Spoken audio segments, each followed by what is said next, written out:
আসসালামু আলাইকুম ওয়া রাহমাতুল্লাহি ওয়া বারাকাতুহু। নাহমাদুহু ওয়া নুসাল্লি আলা রাসূলিহিল কারীম, আম্মা বা'দ। আউযু বিল্লাহি মিনাশ শাইতানির রাজীম। ক্বালা ফামা খাতবুকুম আইয়ুহাল মুরসালুন। সম্মানিত উপস্থিতি, আমরা সূরা যারিয়াতের 30 আয়াত নং পর্যন্ত আমরা তাফসীর করেছি। আজকে 31 থেকে 60 নং আয়াত তথা সূরার শেষ পর্যন্ত ইনশাআল্লাহ আমরা তাফসীর করব। তো বিগত আলোচনায় ইব্রাহিম আলাইহিস সালাম সম্পর্কে আলোচনা হয়েছিল। ইব্রাহিম আলাইহিস সালামের কাছে ফেরেশতা এসেছিলেন। কোন কোন মুফাসসিরিনগণ বলেছেন দুইজন ফেরেশতা এসেছিলেন, জিবরিল এবং মিকাইল আলাইহিস সালাম। তারা এসেছিলেন এবং ইব্রাহিম আলাইহিস সালাম তাদেরকে দেখে চিনতে পারেন নাই এবং তারা মানুষের রূপ ধারণ করে এসেছিলেন। আসার পর তিনি বাসায় গিয়ে একটা গোবৎস এটা তিনি কি করলেন, জবাহ করলেন এবং মোটা তাজা ছিল, এটা জবাহ করে ভুনা করে ফেরেশতাদের সামনে পেশ করলেন। এই ঘটনা থেকে কি বোঝা যায়? নবীগণ গায়েব জানতেন? কোন নবী গায়েব জানতেন না। কোন নবী, কোন আল্লাহর ওলি, কোন পীর মুরিদ, কোন ব্যক্তি গায়েব জানে না। গায়েব জানেন একমাত্র আল্লাহ তাআলা। কারণ একজন নবী, তার কাছে অহরহ ফেরেশতাগণ আসেন, নিয়মিত আসেন, কন্টিনিউ আসেন এবং তারা অধিকাংশ সময় মানুষের রূপ নিয়েই আসতেন। তো স্বাভাবিকভাবে তাকে চেনাটা স্বাভাবিক ছিল যে তারা দুইজন হয়তো আল্লাহর ফেরেশতা, এটা তার পক্ষে চেনাটা সহজ ছিল। কিন্তু তবু তার কল্পনাতেও আসে নাই যে তারা দুইজন ফেরেশতা। আর ফেরেশতা যদি তিনি যদি জানতেন, আগে থেকে জানতেন, গায়েব জানতেন, তাহলে কেনই বা তিনি গোবাছুর ভুনা করতে যাবেন? এত কষ্ট একটা গোবাছুর জবাহ করে ভুনা করে এরপর মেহমানের সামনে পেশ করা, অর্থাৎ অনেক সময়ের ব্যাপার। এতগুলি সময় অতিক্রম করলো, ইব্রাহিম আলাইহিস সালাম তিনি জানতেই পারলেন না যে এরা হলেন আল্লাহর প্রেরিত ফেরেশতা। এরপর নবীগঞ্জে গায়েব জানতেন না। এই পরের অংশে এই ফেরেশতাগণ কেন এসেছেন ইব্রাহিম আলাইহিস সালামের কাছে? ইব্রাহিম আলাইহিস সালামের কাছে কেন এসেছেন? তাকে একটা শুভ সংবাদ দেওয়ার জন্য যে তার সন্তান হবে। এই বিশাল একটা শুভ সংবাদ, এটাও তার জেহেনে আসে নাই এবং তিনি কল্পনাও করে নাই যে এমন একটা শুভ সংবাদ তিনি পাবেন। এটাও তিনি বুঝতে পারেন নাই যে আল্লাহ তাআলা তাকে সন্তান দেবেন। সেই শুভ সংবাদ স্বরূপ আল্লাহ তাআলা ফেরেশতাদেরকে পাঠিয়েছেন।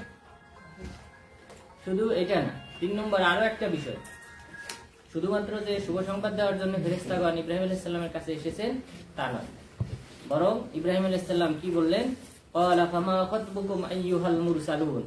হে আল্লাহর পক্ষ থেকে প্রেরিত দূতগণ, তোমাদের আসার আগমনের কারণ কি? তোমাদের ব্যাপারটা কি? তোমরা কেন এখানে এসেছো?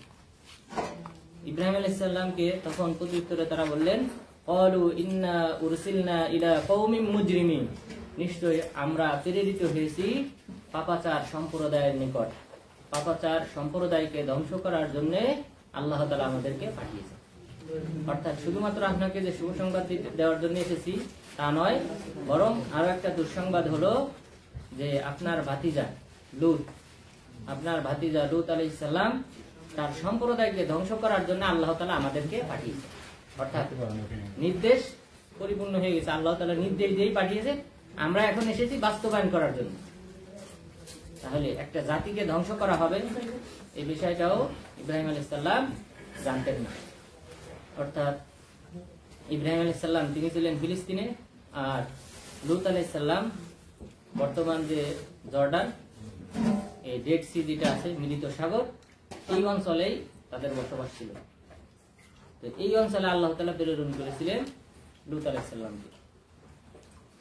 তো তাদেরকে ধ্বংস করার জন্য যে প্রেরণ করা হয়েছে এটাও ইব্রাহিম আলাইহিস সালাম জানতেন না, বরং ফেরেশতাদের কাছে জিজ্ঞাসা করলেন। তাহলে কোন নবী গায়েব জানেন না। সুতরাং নবীগণ যদি গায়েব না জানেন, সিদ্দিকগণ গায়েব জানেন না, শহীদগণ গায়েব জানেন না, আল্লাহর কোন ওলিও গায়েব জানেন না। সুতরাং পীর মুরিদ এই সকল ব্যক্তিরা, সুফিবাদের লোকজন যে গায়েব জানার দাবি করে, এবং বিশেষ করে আমাদের নবীর ক্ষেত্রে যে নবী সব জানে, গায়েব জানে, এখন পৃথিবীতে কি কি ঘটতেছে সব দেখতেছেন, হাজির নাজির তিনি দেখে এবং তিনি উপস্থিত, এসব ভ্রান্ত আকীদা। নবীগণ পৃথিবীতে আল্লাহ তাআলা সাধারণ মানুষের মতো অনুরূপ একটা জীবন দিয়েছেন। আমরা যেমন ভাবে কিছুদিন বেঁচে থাকি, প্রত্যেক নবীকে আল্লাহ তাআলা এরকম নির্ধারিত কিছু সময় দিয়ে পৃথিবীতে পাঠিয়েছেন। সুতরাং তারা এই জীবনটা, পার্থিব জীবনটা, এটা অতিক্রম করেছেন। সবাই, সকল নবী যাদেরকে আল্লাহ তাআলা প্রেরণ করবেন, শুধুমাত্র ঈসা আলাইহিস সালাম ব্যতীত আল্লাহ তাআলা তাকে দ্বিতীয় আসমানে উঠিয়ে নিয়েছেন। তিনি শেষ জামানায় আসবেন, পৃথিবীতে 7 বছর থাকবেন, তারপর তার স্বাভাবিকভাবে মৃত্যু হবে অন্যান্য মানুষের মতো। অর্থাৎ তারা সকলেই মানুষ। তাদের মধ্যে শুধুমাত্র পার্থক্য হলো এতটুকু যে আল্লাহ তাআলা তাদেরকে রিসালাত দান করেছেন, নবুয়াত দান করেছেন। সুতরাং এই নবুয়াতের এই মাকাম, এই স্থানটা, এটা হলো শ্রেষ্ঠ স্থান। মানব সভ্যতার শ্রেষ্ঠ যে স্থান, মাকাম, রুতবা অর্থাৎ পদবী, সেটা হলো নবুয়াত পাওয়া। তো আল্লাহ তাআলা সেই পদবীর মাধ্যমে তাদেরকে সম্মানিত করেছেন। কিন্তু তার মানে এই না তারা গায়েব জানেন, পৃথিবীকে কি ঘটতেছে সবকিছু জানেন। এটা জানার, দেখাশোনার, পর্যবেক্ষণ করার দায়িত্ব হলো আল্লাহ তাআলার। এই কারণে আল্লাহ তাআলাকে রব বলা হয়। আলহামদুলিল্লাহি রাব্বিল আলামিন, বিশ্ব জগতের প্রতিপালক। তিনি কি করেন? এগুলি পর্যবেক্ষণ করেন, দেখাশোনা করেন। গাউস কুতুব যে আকীদা সুফিবাদের, যে গাউস মানে হলো যেই ব্যক্তি এই পৃথিবীর সকল জীবজন্তুর রিজিকের ব্যবস্থা করে, দেখাশোনা করে, তাকে গাউস কুতুবে আজম বলা হয়। তাহলে গাউসের এই আকীদায় যারা বিশ্বাসী, তারা আল্লাহ তাআলার সাথে এই গাউসকে, কাল্পনিক এই গাউসকে তারা শিরিক করবে। সুতরাং এই সুফিবাদের এই সকল আকীদা থেকে অবশ্যই আমাদেরকে দূরে থাকতে হবে এবং ইসলামী যে আকীদা, সেই আকীদায় আমাদেরকে, সালাফদের যে আকীদা, সেই আকীদায় বিশ্বাসী হতে হবে। তাহলে আমরা এখান থেকে জানলাম কোন নবী গায়েব জানেন না, ইব্রাহিম আলাইহিস সালামও গায়েব জানতেন না, এবং সেই সাথে আমাদের নবীও গায়েব জানেন না। ইব্রাহিম আলাইহিস সালাম ফেরেশতাদের কাছ থেকে জিজ্ঞাসা করলেন, কেন আপনাদেরকে প্রেরণ করা হয়েছে? তারা উত্তরে বললেন, আমরা একটা পাপাচার সম্প্রদায়ের কাছে প্রেরিত হয়েছি, লিনুরসিলা আলাইহিম হিজারাতাম মিন তিন, কেন? যেন আমরা তাদের উপর বর্ষণ করি শক্ত মাটির, ইটেল মাটির পাথর, যেন তাদের উপর আমরা নিক্ষেপ করে যেন তাদেরকে ধ্বংস করি। এই কারণে আল্লাহ তাআলা আমাদেরকে প্রেরণ করেছেন। এরপর এই পাথরের বৈশিষ্ট্য কেমন? মুসাওয়ামাতান ইনদা রাব্বিকা লিল মুসরিফিন, এই সীমালঙ্ঘনকারীদের উপর যে পাথর বর্ষণ করা হবে সেটা আপনার রবের নিকট নির্ধারিত, চিহ্নিত, অর্থাৎ কোন পাথরটা কার উপর পড়বে সেটা নির্ধারিত। এবং এই পাথরের কোন মুফাসসিরিনগণ বলেছেন যে এই পাথরের উপর প্রত্যেকের নাম লেখা ছিল, যে কোন পাথরটা কার উপর বর্ষণ হবে। এইভাবে আসমান থেকে এই পাথর বর্ষণ হওয়ার মাধ্যমে এই লূত আলাইহিস সালামের সম্প্রদায়কে ধ্বংস করা হয়েছে। প্রথমে আসমান থেকে এই পাথর বর্ষণ হয়, বর্ষণ হওয়ার পর এরপর এই পুরা অঞ্চলটাকে জিবরিল আলাইহিস সালাম তার পাখার মাধ্যমে এটাকে উপরে উত্তোলন করে উল্টিয়ে দিয়ে নিচে নিক্ষেপ করেছে। সেই অঞ্চলটাই এখন ডেড সি তথা মৃত সাগর হিসেবে পরিচিত। এবং এখানকার পানি, এখানে কোনো ব্যক্তি ডুবে যাবে না। কেউ যদি এখানে নামে ডুববে না, সে চেষ্টা করলেও ডুবে যাবে না, ডুবে মারা যাবে না। কারণ এখানে লবণের পরিমাণ অন্যান্য সাগরের তুলনায় অনেক বেশি হওয়ায় এখানে মানুষ বেঁচে থাকে। এখানে কোনো জীবজন্তু নাই, এখানে কোনো প্রাণী নাই, কোনো মাছ নাই। অর্থাৎ এটা আল্লাহ তাআলার একটা গজবের স্থান। সুতরাং এটা এখনো নিদর্শন হিসেবে রয়ে গেছে মানব সভ্যতার জন্য। কওমে লূতের অপরাধ ছিল, তারা পুরুষের সাথে লেওয়াতা করত। আল্লাহ তাআলা এটাকে হারাম করেছেন, ঘৃণিত করেছেন, এবং যারা এটাতে লিপ্ত হবে তাদের শাস্তিও অনুরূপ। মুফাসসিরিনগণ বলেছেন তাদেরকেও হত্যা করে এবং উপর থেকে, পাহাড় থেকে নিক্ষেপ করে নিচে নিক্ষেপ করে তাদেরকে কি করতে হবে? হত্যা করতে হবে। এছাড়া রাসূল সাল্লাল্লাহু আলাইহি ওয়াসাল্লাম বলেছেন, উকতুলুল ফাইল ওয়াল মাফউল, যারা দুইজন এই অপরাধে জড়াবে তাদের উভয়কে তোমরা হত্যা করো। এমনকি প্রাণীর সাথেও যদি কেউ জড়ায় তাহলে সেই প্রাণীকেও হত্যা করতে বলা হয়েছে। নাউযুবিল্লাহ। সুতরাং এই ঘৃণিত অপরাধে লূত আলাইহিস সালামের সম্প্রদায় জড়িত ছিল। এই কারণে আল্লাহ তাআলা আসমান থেকে পাথরের বৃষ্টি বর্ষণ করার মাধ্যমে ধ্বংস করেছিলেন। এরপর পুরো জমিনটাকে উল্টিয়ে দিয়ে তাদেরকে ধ্বংস করেছিলেন। ফাআখরাজনা মান কানা ফিহা মিনাল মুমিনিন, আমি এই অঞ্চলে যে সকল মুমিনগণ ছিল তাদেরকে আমি বের করেছিলাম, তাদেরকে মুক্তি দান করেছিলাম, তাহলে এই শাস্তি আসার পূর্বে মুমিনদেরকে কি করা হয়? এখান থেকে চলে যেতে বলা হয়, এখান থেকে হিজরত করতে বলা হয়। মুমিনগণ সর্বপ্রথম সবাই বেরিয়ে যান, শুধুমাত্র নবী লূত আলাইহিস সালাম এবং তার পরিবার ব্যতীত। নিয়ম হলো নবীগণ তারা হিজরত করবেন যখন আল্লাহর নির্দেশ পাবেন। আল্লাহর নির্দেশ না পাওয়ার পূর্বে হিজরত করা নিষেধ, তারা হিজরত করবেন না। রাসূল সাল্লাল্লাহু আলাইহি ওয়াসাল্লাম তিনি যখন হিজরত করেন মক্কা থেকে মদিনায়, হিজরত করার পূর্বে বাকি সকল সাহাবাদেরকে তিনি পাঠিয়ে দিয়েছিলেন। শুধুমাত্র আবু বকরকে রেখেছিলেন যে সফর সঙ্গী হিসেবে তার সঙ্গ দেবে, এই কারণে তাকে রেখেছিলেন। বাকি সাহাবাদেরকে আগেই প্রেরণ করেছিলেন। এটাই নিয়ম। নেতাদের নিয়ম হলো নেতা বিপদের সময় কোথায় থাকবে? আগে সবাইকে মুক্ত করে নিরাপদ স্থানে প্রেরণ করার পর তারপর তিনি কি করবেন? অঞ্চল ছাড়বেন। কিন্তু আমাদের অপরাধীদের বর্তমান যে পরিস্থিতি, নেতারা সবাই আগে পলায়। এরপরে হিজরতের ক্ষেত্রে এখানেও আল্লাহ তাআলা সকল মুমিনদেরকে, যে সকল মুমিনগণ ঈমান এনেছিলেন লূত আলাইহিস সালামের উপর, তাদেরকে সর্বপ্রথম নিরাপদ স্থানে হিজরত করতে বলা হয়। এরপর সর্বশেষ অর্থাৎ যখন শাস্তি আসবে, রাতের শেষ প্রহরে আল্লাহ তাআলা নির্দেশ দিলেন লূত আলাইহিস সালামকে যে তুমি তোমার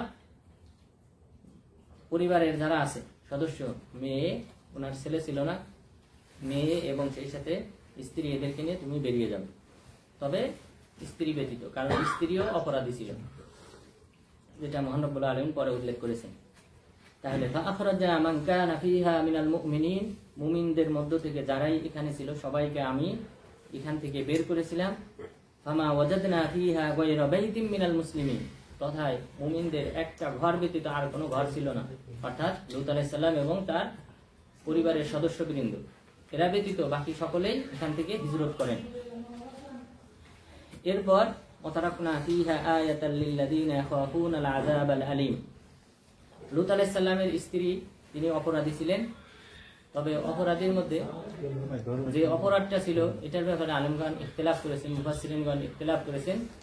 তো তার মধ্যে অপরাধ এটা একটা, যে যখন ফেরেশতাগণ আসতেন মানুষের রূপ ধারণ করে, বিশেষ করে যুবকদের রূপ ধারণ করে, যেহেতু এই কওমের লোকজন এই অপরাধে জড়িত, তো এই ফেরেশতাগণ শেষবার এসেছিলেন এদেরকে পরীক্ষায় ফেলানোর জন্য যুবকদের রূপ ধারণ করে। তখন এই সংবাদটা কোন মুফাসসিরিনগণ বলেছেন এই সংবাদটা লূত আলাইহিস সালামের স্ত্রী পৌঁছে দিয়েছিলেন এই কওমের লোকদের কাছে, যে তার বাড়িতে এরকম যুবকরা আছে। এটা খেয়ানত। নবীর ঘরে থেকে যে দুইজন সফল কাম হয় নাই তাদের মধ্যে একজন হলেন লূত আলাইহিস সালামের স্ত্রী, আর একজনকে নূহ আলাইহিস সালামের স্ত্রী। এই দুইজন নবীর ঘরে থেকেও অন্যান্য মানুষ হিদায়াত পাওয়া সত্ত্বেও এরা এই বড় নিয়ামতটা তাদের ঘরের ভিতরে তারা কোনো উপকৃত হতে পারে নাই, তারা মুক্তি পেতে পারে নাই। এবং এই কারণে আল্লাহ তাআলা এই খারাপ ব্যক্তিদের দৃষ্টান্ত হিসেবে লূত আলাইহিস সালামের স্ত্রী এবং নূহ আলাইহিস সালামের স্ত্রীদের তুলনা করেছেন। আর উত্তম মুমিনদের দৃষ্টান্ত হিসেবে আল্লাহ তাআলা ফিরআউনের স্ত্রী আসিয়া এবং মারিয়াম তাদের দৃষ্টান্ত পেশ করেছেন। তো এই অপরাধের কারণে লূত আলাইহিস সালাম তার স্ত্রী, ফ্যামিলি সবাইকে নিয়ে বের হয়েছিলেন, কিন্তু আল্লাহ তাআলা জানিয়ে দিয়েছিলেন যে তোমরা যখন শাস্তি এসে যাবে পিছনের দিক ফিরে তাকাবা, তবে যে তাকাবে সে ধ্বংস হবে। তো লূত আলাইহিস সালামের স্ত্রী তাকিয়েছিলেন, কারণ সে তো লূত আলাইহিস সালামের পরিবারের অন্তর্ভুক্ত না, ঈমানদারদের অন্তর্ভুক্ত না, এই কারণে সে তাকাবে এবং সে ধ্বংসের মধ্যে অন্তর্ভুক্ত হবে। এটা আল্লাহ তাআলা লিখে রেখেছিলেন, লূত আলাইহিস সালামকে আগেই জানিয়ে দিয়েছিলেন। এরপর তিনি ধ্বংস হয়ে যান, এরপর বাকিদেরকে নিয়ে তিনিও নাজাত পান, হিজরত করেন।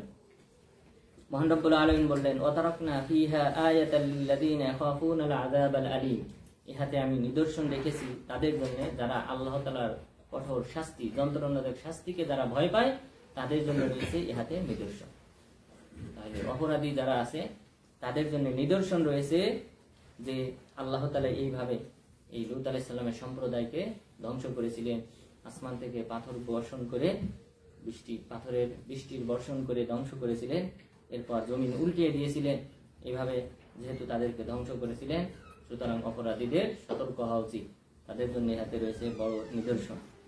এরপর আল্লাহ তাআলা মূসা আলাইহিস সালাম এবং আরো অনেক নবীর ঘটনা সংক্ষেপে উল্লেখ করতেছেন। মহান রব্বুল আলামিন বলেছেন, ওয়াফি মূসা ইদ আরসালনাহু ইলা ফিরআউনা বিসুলতানিন মুবিন।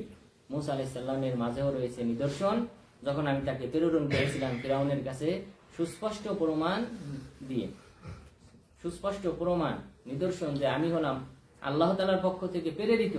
এই সুস্পষ্ট প্রমাণ দিয়ে আল্লাহ তাআলা মূসা আলাইহিস সালামকে ফিরআউনের কাছে প্রেরণ করেছিলেন। এবং ফিরআউনের কাছে যখন এই সুস্পষ্ট প্রমাণ বলতে আল্লাহ তাআলার দেওয়া মুজিজা, কতটি মুজিজা দেওয়া হয়েছিল? 9টি। মূসা আলাইহিস সালামকে আল্লাহ তাআলা 9টি মুজিজা দিয়েছিলেন। সেই 9টি মুজিজা দিয়ে আল্লাহ তাআলা ফিরআউনের কাছে প্রেরণ করেছিলেন। ফিরআউন এই নিদর্শনগুলি দেখার পর সে নিশ্চিত হয়েছিল যে আল্লাহ তাআলা আছেন, কিন্তু সে অহংকার বশত, সে উদ্ধতার কারণে সে এটা অস্বীকার করেছিল।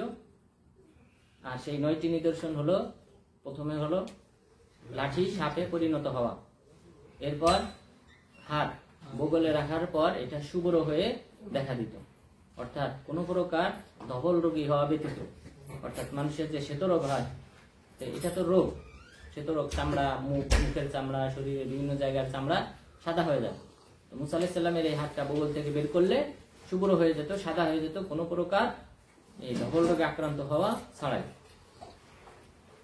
এরপর 3 নম্বর আরো 5টি নিদর্শন যেটা আল্লাহ তাআলা উল্লেখ করেছেন, ফারসালনা আলাইহিমুত তুফানা ওয়াল জারাদা ওয়াল কুম্মালা ওয়াল যাফাদিয়া ওয়াদ দাম। আমি তাদের উপর প্রেরণ করেছিলাম তুফান, ঘূর্ণিঝড়, এরপর ওয়াল জারাদ, টিড্ডি, যে ফড়িং যেটা আছে, আমরা দেখেন হারামে বিভিন্ন সময় মৌসুমে, বিভিন্ন মৌসুমে, বৃষ্টির মৌসুমে এই ফড়িং ভরে যায় হঠাৎ করে। তো এরকম এটাও এক সময় এই ফড়িং এসে তার ফসল, যত ফসল আছে এগুলি সব খেয়ে বশীভূত করে দিয়েছে, এবং অসংখ্য পরিমাণ, যেটা মানুষের ধারণার বাহিরে এত পরিমাণ ফড়িং এসে হঠাৎ করে এইভাবে তাদের ফসল সব কিছু ধ্বংস করে দিয়েছে। এরপর অল জারাদ ওয়াল কুম্মাল, উকুন, মাথায় উকুন, সবার মাথায়, দাড়িতে, সব জায়গায় উকুন হঠাৎ করে সবার মধ্যে, এটা বিরাট একটা শাস্তি। এরপর যাফাদিয়া ওয়াদ দাম, এরপর ব্যাং, হঠাৎ করে সব জায়গায়, সব স্থানে, ঘরে বাহিরে সব জায়গায় ব্যাঙে ভর্তি আল্লাহর নির্দেশে। এরপর পদ্দাম, রক্ত, পানি পান করবেন, এরপর যা কিছু সব জায়গায় দেখতেছেন রক্তের ছড়াছড়ি। এই সকল নিদর্শন দেখার পর ফিরআউন সে নিশ্চিত হয়েছিল যে আল্লাহ তাআলা আছে, কিন্তু তবুও সে অস্বীকার করেছিল। তো আল্লাহ তাআলা বললেন, মূসা আলাইহিস সালামের মাঝেও নিদর্শন রয়েছে, যখন আমি তাকে প্রেরণ করেছিলাম ফিরআউনের কাছে সুস্পষ্ট নিদর্শনাবলী দিয়ে। ফাতাওয়াল্লা বিরুকনিহি ওয়া ক্বালা সাহিরুন আও মাজনুন, সে মুখ ফিরিয়ে নিয়ে সে উদ্যত বশত সে বলল সাহিরুন আও মাজনুন, যে এই ব্যক্তি তো জাদুকর অথবা পাগল। অর্থাৎ মূসা আলাইহিস সালাম হয় জাদুকর, জাদুবিদ্যার মাধ্যমে এই সকল এই যে 9টি মুজিজা, এই মুজিজাগুলি প্রকাশ করেছেন জাদুবিদ্যার মাধ্যমে, অথবা লোকটা পাগল, এই কারণে সে বলতেছে এক আল্লাহর ইবাদতের দিকে আহ্বান করতেছে। এটা চিরাচরিত অভ্যাস, আমাদের নবীকেও জাদু বলা হয়েছে, এরপর পাগল বলা হয়েছে, এরপর কবি বলা হয়েছে, এরপর গণক ঠাকুর বলা হয়েছে। অর্থাৎ এগুলি বলার উদ্দেশ্য হলো যেন লোকজন, যেহেতু জাদুকর তো আরো অনেক আছে, জাদুকরের যদি অনুসরণ করতে হয় তাহলে অন্য জাদুকররাও আছে, তাদের অনুসরণ করবে। অর্থাৎ নবী হিসেবে তাকে স্বীকৃতি না দেওয়া, মিথ্যা অপবাদ দেওয়া, অপবাদের মাধ্যমে। তো আমাদের নবীকেও জাদুকর বলা হয়েছিল এবং পাগল বলা হয়েছিল। জাদুকর বলার উদ্দেশ্য হলো, জাদুকররা সাধারণত মানুষের চোখে কিছু ভেলকিবাজির মাধ্যমে বিভিন্ন কিছু দেখায়, অথবা শয়তানের সহযোগিতার মাধ্যমে বিভিন্ন কিছু জাদু প্রকাশ করে থাকে। অর্থাৎ যে মানুষের অলৌকিক যে সকল ঘটনা মানুষের সামনে প্রকাশ পায় সেটা হলো 3 প্রকার। একটা হলো মুজিজা, মুজিজা যেটা আল্লাহ তাআলা নবীদের মাধ্যমে প্রকাশ করান, যে সকল অলৌকিক ঘটনা নবীদের মাধ্যমে প্রকাশ পায় সেটাকে বলা হয় মুজিজা। আর যে সকল অলৌকিক ঘটনা মুমিনদের মাধ্যমে আল্লাহ তাআলার ইচ্ছায় প্রকাশ পায় সেটাকে বলা হয় কারামত। কারামত খুবাইব রাদিয়াল্লাহু আনহু তাকে কাফেররা বন্দী করেছিল, ওই বন্দী করা অবস্থায় তিনি অমৌসুমী ফল পেতেন আল্লাহ তাআলার পক্ষ থেকে। তো এই অমৌসুমী ফল অর্থাৎ যখন যে ফলের সিজন না, সেই ফলের সিজন ওই যারা বন্দী করেছিল তারা দেখতো যে তিনি খাইতেছেন। এটা আল্লাহ তাআলার একটা কারামত, যেটা আল্লাহ তাআলা মুমিনদের মাধ্যমে প্রকাশ করেন। এরপর কিছু আছে অলৌকিক ঘটনা, যেটা শয়তানদের মাধ্যমে, খারাপ মানুষদের মাধ্যমে শয়তানের সহযোগিতায় প্রকাশ পায়, সেটাকে বলা হয় জাদু। যত গণক ঠাকুর আছে যার যার অঞ্চলে বিভিন্ন এলাকায়, যে সকল গণক ঠাকুর আছে প্রত্যেকেই শয়তানের সহযোগিতায় এই সকল কার্যক্রম ঘটিয়ে থাকে। চিকিৎসা বলেন, এরপরে আপনি আসার আগেই বলে দিতেছে যে অমুকে আসতেছে, এটা প্রত্যেকের সাথে জিন আছে। ওই জিনের মাধ্যমে, তারও যে জিন আছে, এই জিনের মাধ্যমে কি করে কন্ট্যাক্ট করে তার নাম কি, বাবার নাম কি, কোন অঞ্চলে বসবাস করে, এগুলি জেনে নেয়। জেনে নেওয়ার পর আপনি আসার পর বলে দিবে যে তুমি অমুক, তুমি অমুক, তোমার বাবার নাম অমুক, তুমি অমুক অঞ্চল থেকে এসেছো। তো আপনি মনে করবেন যে না জানি সে আল্লাহর বড় ওলি, গায়েব জানে। এটা শয়তানের ওলি, আল্লাহর ওলি এবং শয়তানের ওলি, এটা দুই প্রকার। তো সুতরাং এই যখন এই জাদুকর ইত্যাদি শব্দ বলবে, তার মানে এটা তার উদ্দেশ্য হলো যে তিনি আল্লাহর পক্ষ থেকে প্রেরিত নয়, এটা সাব্যস্ত করা জনগণের সামনে। এরপর পাগল যদি সাব্যস্ত করতে পারে, তাহলে পাগলের কথা তো কেউ গুরুত্ব দেয় না। এটা হলো মিথ্যা অপবাদ দিয়ে মানুষদেরকে, তার অনুসারীদেরকে তার থেকে বিচ্ছেদ ঘটানো, এটাই হলো মূল উদ্দেশ্য। এরপর আল্লাহ তাআলা বললেন, ফাআখাযনাহু ওয়া জুনুদাহু ফানাবাযনাহুম ফিল ইয়ামি ওয়া হুয়া মুলিম। আমি তাকে এবং তার সৈন্যবাহিনীকে পাকড়াও করেছিলাম, শাস্তির সম্মুখীন করেছিলাম। ফানাবাযনাহুম ফিল ইয়াম, তাদের প্রত্যেককে আমি নিক্ষেপ করেছিলাম সমুদ্রে। ওয়া হুয়া মুলিম, আর সে ছিল তৃষ্টিত, ধীরিত, লাঞ্ছিত, অপমানিত ফিরাউন। তাহলে আল্লাহ তাআলা এখানে বললেন ফিরাউন এবং তার সৈন্যবাহিনীকে আমি পাকড়াও করেছিলাম, আর ফিরাউন ছিল লাঞ্ছিত এবং আমি তাদেরকে নিক্ষেপ করেছিলাম সমুদ্রে। ইয়াম মানে সমুদ্র নাকি নীলনদ? সমুদ্র, এটা আমাদেরকে বুঝতে হবে। কোরআনে কোথাও নদী, নাহার, আনহার এই জাতীয় শব্দ ব্যবহার করা হয়নি। সব জায়গায় ব্যবহার করা হয়েছে বাহার শব্দ ব্যবহার করা হয়েছে, মানে সমুদ্র। এরপর এখানে ইয়াম, ইয়াম মানেও সমুদ্র, সাগর। আর সেটা হলো বর্তমান সৌদি আরবের যে লোহিত সাগর আছে, এই লোহিত সাগরেই ফিরাউনকে ডুবিয়ে মারা হয়েছে। এই লোহিত সাগরেই ফিরাউনকে এবং তার সৈন্যবাহিনীকে ডুবিয়ে মারা হয়েছে, নীল নদে নয়, যেটা আমাদের দেশে প্রসিদ্ধ। এরপর মহান রব্বুল আলামিন ফিরাউনের পরে আদ জাতি সম্পর্কে উল্লেখ করেছেন। আদ জাতি হলো যাদের কাছে আল্লাহ তাআলা হুদ আলাইহিস সালামকে প্রেরণ করেছিলেন। তো এই সম্প্রদায় সম্পর্কে বলেছেন, অফি আদ ইদ আরসালনা আলাইহিমুর রিহাল আকিম, স্মরণ করো। এবং আদ জাতির মাঝেও নিদর্শন রয়েছে, যখন আমি তাদের উপর প্রেরণ করেছিলাম অপ্রীতিকর, অকল্যাণকর ঝঞ্ঝাবায়ু, অর্থাৎ তাদেরকে ঝঞ্ঝাবায়ু তুফানের মাধ্যমে ধ্বংস করা হয়েছিল। মা তাদারু মিন শাইইন আতাত আলাইহি ইল্লা জাআলাতহু কাররামিম, এই ঝঞ্ঝাবায়ু যাহা কিছুর উপর প্রবাহিত হয়েছে সবগুলিকে চূর্ণ বিচূর্ণ করেছে। তাহলে এই ঝঞ্ঝাবায়ু কতদিন পর্যন্ত প্রবাহমান ছিল? 8 দিন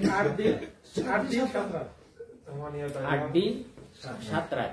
8 দিন। তাহলে শুরু হয়েছে কখন? দিনে শুরু হয়েছিল। তাহলে আল্লাহ তাআলা এই আদ জাতিকে তথা হুদ আলাইহিস সালামের সম্প্রদায়কে, এদেরকে ধ্বংস করেছিলেন এই ঝঞ্ঝাবায়ুর মাধ্যমে, যেটা 7 রাত 8 দিন পর্যন্ত প্রবাহমান ছিল এদের উপর। এরপরে বললেন, মা তাদারু মিন শাইইন আতাত আলাইহি ইল্লা জাআলাতহু কাররামিম, যার উপর এই বাতাসটা প্রবাহিত হয়েছিল সব কিছুকে চূর্ণ বিচূর্ণ, তাদের বাড়ি ঘর, তাদের গাছপালা এবং তারা নিজেরাও সব কিছুকে আল্লাহ তাআলা চূর্ণ বিচূর্ণ করে দিয়েছিলেন।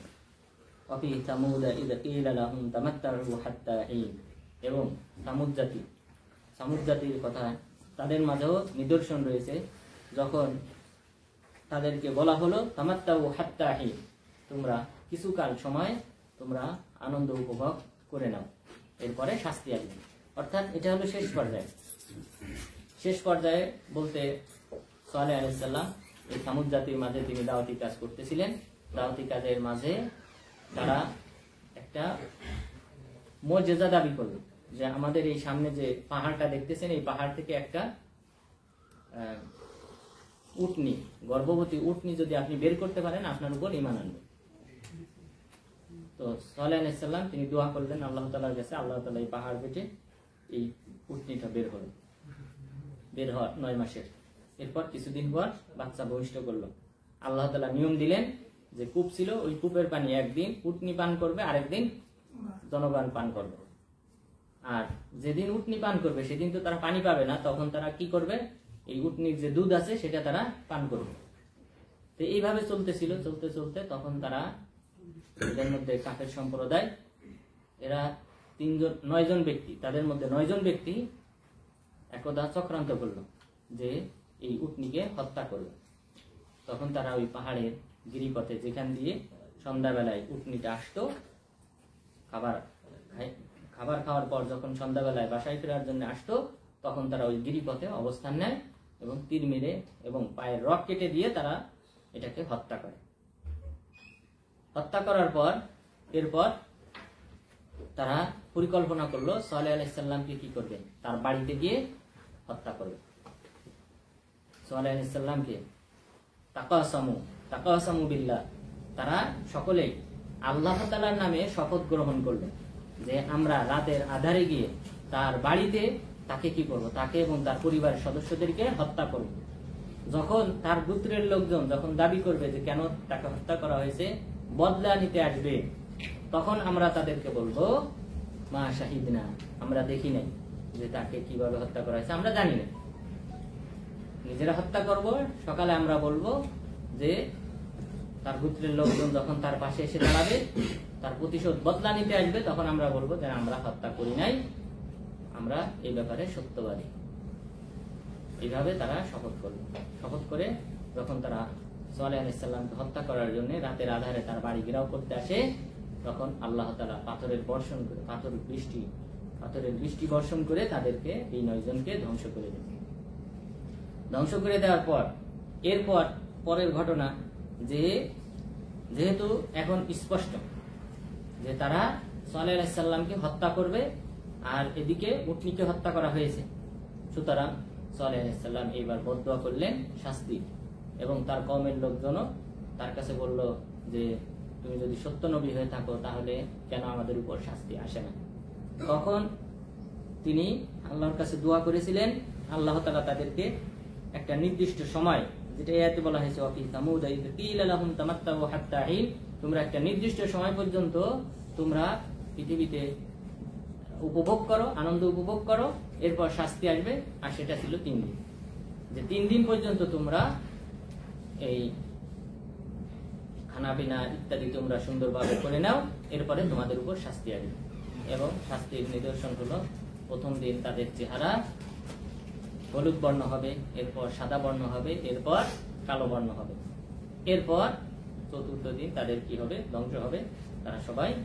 তাদের সবাইকে শাস্তি দিয়ে ধ্বংস করা হবে। এই হাত্তাহীন, তাহলে আল্লাহ তাআলা হিন সময় নির্ধারণ করে দিলেন যে কিছুকাল, তাহলে এটা হলো শেষ পর্যায়ে, যখন আর কেউ ঈমান আনবে না এবং উটনিকে হত্যা করা হয়ে গেছে, তখন সালেহ আলাইহিস সালাম তিনি বদদুয়া করেছিলেন। সেই বদদুয়া কবুল হওয়ার পর তারপর আল্লাহ তাআলা 3 দিনের সময় দিয়েছিলেন, সেই সম্পর্কে বললেন।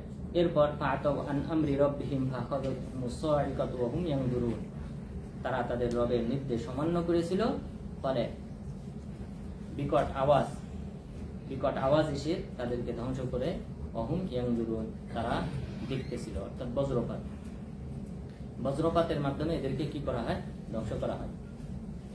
মানে সালেহ আলাইহিস সালামের সম্প্রদায়কে 2টি শাস্তির মাধ্যমে, এখানে একটা কথা উল্লেখ করা হয়েছে, এটা হলো as-সা'iকা, যেটা হলো বজ্রপাত, বিকট আওয়াজ, এর মাধ্যমে তারা ধ্বংস হয়। আরেকটা হলো ভূমিধসের মাধ্যমে তাদেরকে ধ্বংস করা হয়। তাহলে এই 2 ধরনের শাস্তি, হয়তো প্রথমে ভূমিকম্প হয়েছে, অথবা প্রথমে বজ্রপাত হয়েছে, এরপরে ভূমিধস হয়েছে, এরপরে এইভাবে তাদেরকে ধ্বংস করা হয়েছে।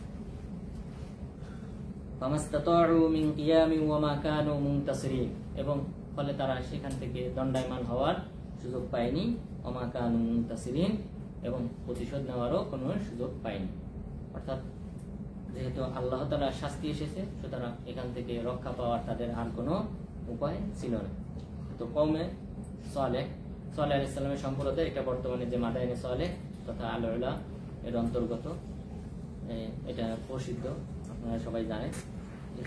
এখান দিয়ে রাসূল সাল্লাল্লাহু আলাইহি ওয়াসাল্লাম তাবুক যুদ্ধের সময় অতিক্রম করেছিলেন এবং বলেছিলেন যে এখান যদি কেউ এই শাস্তির প্রাপ্ত স্থান দিয়ে কেউ অতিক্রম করে তাহলে সে যেন ইল্লা বাকিন আও তাবাকাহ, যে হয় ক্রন্দনরত অবস্থায় অতিক্রম করবে অথবা ক্রন্দনের ভান করে অতিক্রম করবে।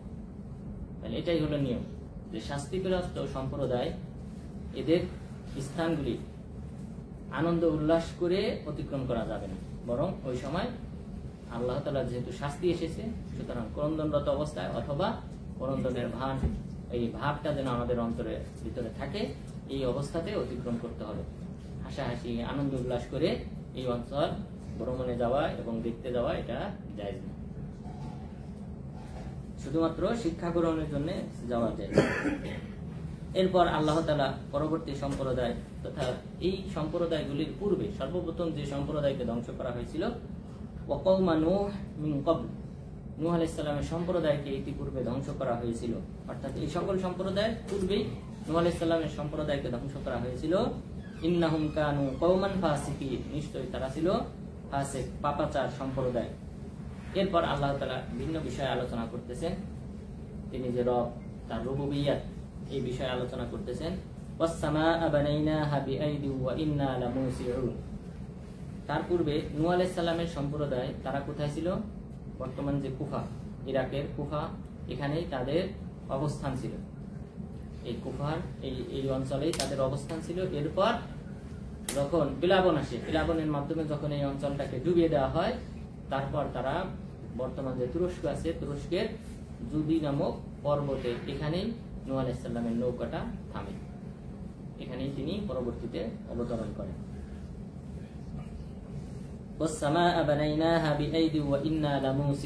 আমি আসমানকে নিজ হাতে তৈরি করেছি, নিজ ক্ষমতা বলে তৈরি করেছি, এবং এই আসমানকে সম্প্রসারণ করতেছি।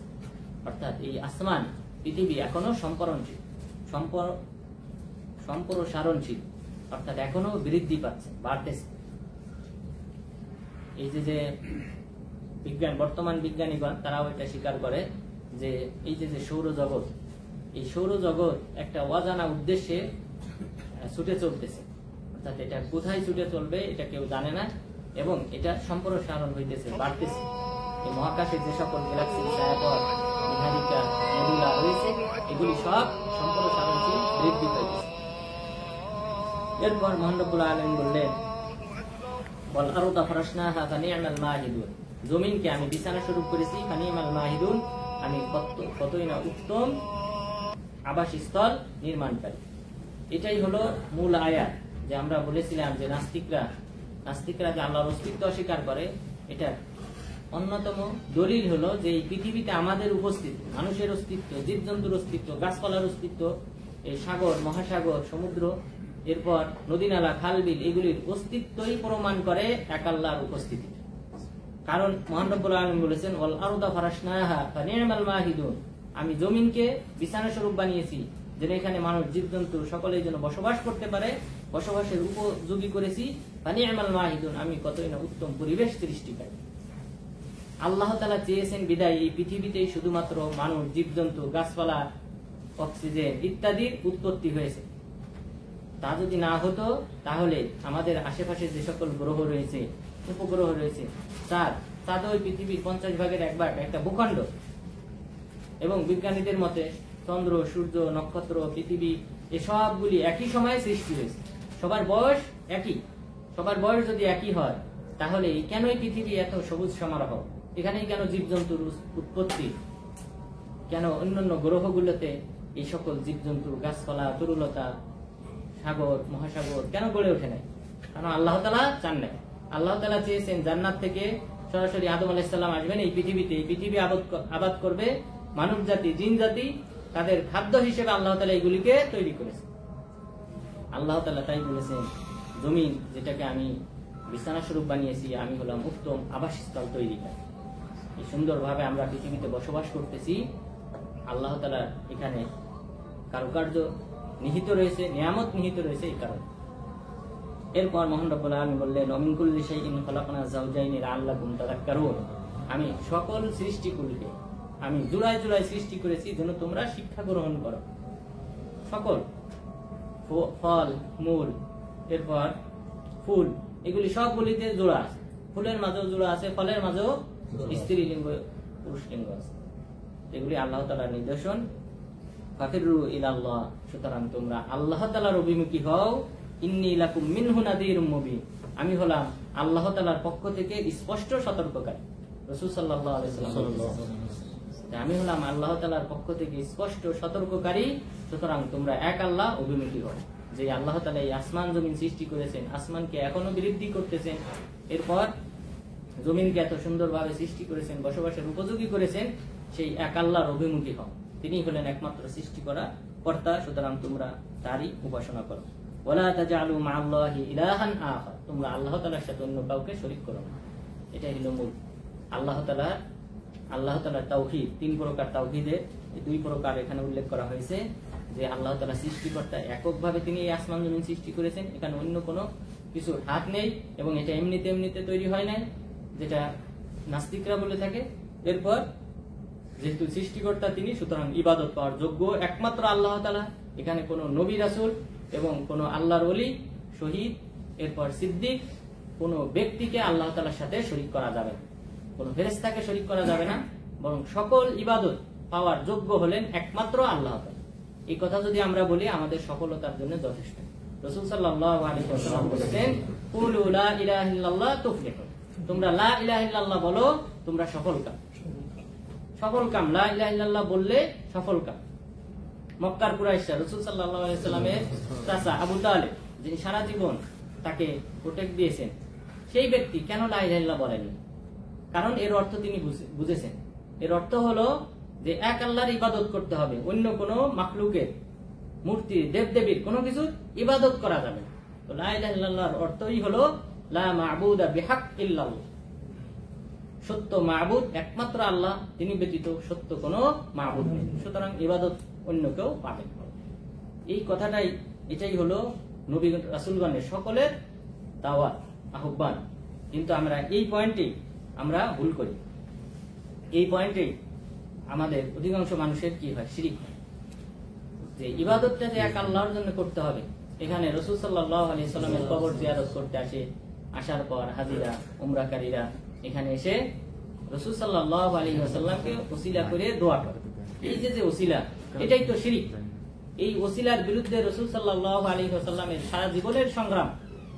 কিন্তু আমাদের দেশের সাধারণ মানুষদেরকে, এই যে সকল আলেমরা রয়েছে, তারা এই ওসিলার দোহাই দিয়ে, নবীর ওলিয়া উলিয়াদের ওসিলার দোহাই দিয়ে এই মানুষদেরকে শিরকের অন্তর্ভুক্ত করতেছে।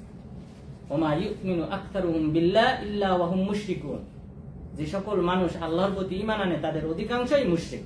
নাউযুবিল্লাহ। এটা আল্লাহর বাণী, আমাদের বিশ্বাস রাখতে হবে। আল্লাহ তাআলা বলেছেন যে অধিকাংশ মানুষ যারা ঈমান আনে আল্লাহর প্রতি, তারা অধিকাংশই মুশরিক। এরা কারা? এরা এই জাতীয় শিরকের মাধ্যমেই তারা মুশরিক। তো সুতরাং আমাদেরকে ইবাদত, যত প্রকার ইবাদত আছে, দোয়া করা ইবাদত, দোয়া করতে হবে একমাত্র আল্লাহ তাআলার কাছে, চাইতে হবে একমাত্র আল্লাহ তাআলার কাছে। কোন ওলির কাছে সন্তান চাওয়া যাবে না। মাজারগুলিতে যে সকল শিরক হয় সেটাই দোয়া কেন্দ্রিক। সেখানে গিয়ে সন্তান চায়, সন্তান না হলে সন্তান চায়, সিজদা করে, সকল শিরক, এই অধিকাংশ শিরকই ইবাদত কেন্দ্রিক। সুতরাং যে সকল ইবাদত রয়েছে, সকল ইবাদত একমাত্র আল্লাহ তাআলার জন্য করতে হবে। এটাই সকল নবী রাসূলগণের আহ্বান। এবং তিনি এটাই বললেন, ইন্নী লাকুম মিনহু নাযীরুম মুবিন। সেই কথা পুনরায় আবার বললেন যে আমি হলাম এক আল্লাহর পক্ষ থেকে প্রেরিত সুস্পষ্ট ভীতি প্রদর্শনকারী।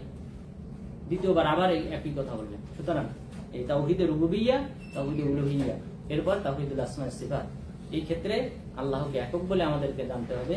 আল্লাহ তাআলা যেন আমাদের সবাইকে সেই তৌফিক দান করেন, আল্লাহর ইবাদতের মাধ্যমে ইহকালীন পরকালীন সফলতা অর্জন করার তৌফিক দান করেন। আমিন। আকুলু কওলি হাযা ওয়াস্তাগফিরুল্লাহ লি ওয়া লাকুম ওয়া লিসাইরিল মুসলিমিন।